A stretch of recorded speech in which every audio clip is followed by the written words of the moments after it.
សម្រាប់តំបន់ប្រាសាទព្រះវិហារពីមុំ3ចូលមកដល់តាមន់តាកបីមកដល់អូលស្មាច់ត្រូវទប់ឲ្យជាប់នៅកន្លែងហ្នឹងដាច់ខាត់អត់ឲ្យចូលទេប៉ុន្តែបើហ៊ានវាយខាងថ្មពួកវាយខាងប៉ោយប៉ែតបើគេចង់ចូលបើកឲ្យចូលមកបើកឲ្យចូលខ្ញុំបង្ហាញពីយុទ្ធសាស្ត្ររបស់ខ្ញុំហេតុអីបានត្រូវបើកឲ្យចូលទី1បញ្ជាក់ថាអ្នកឯងកំពុងវាយចូលដីរបស់ខ្ញុំហើយឲ្យពិភពលោកបានឃើញទី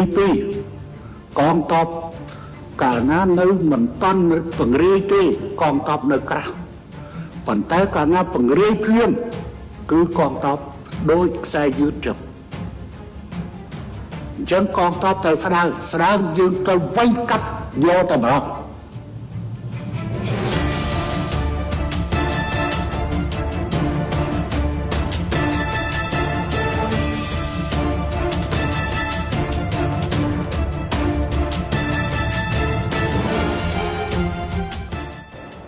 អានឹងយើងប្រើវិធីដូចពោះអត់មាត់ទេពោះនៅស្ងៀមតែមកញ៉ៃញ៉ៃចុះឡើងចឹកមកបែកងាប់បាត់កម្ពុជាវាមានពេលវេលាដែរការភាពទន់ភ្លន់របស់យើងប៉ុន្តែបើអ្នកឯងបំពេញយើងត្រូវតែឆ្លើយតបហើយយើងមានសមត្ថភាពគ្រប់គ្រាន់នៅក្នុងការដាក់វិធានការបាទដើម្បីការពារមុខមាត់ជាតិនិងអធិបតេយ្យភាពជាតិ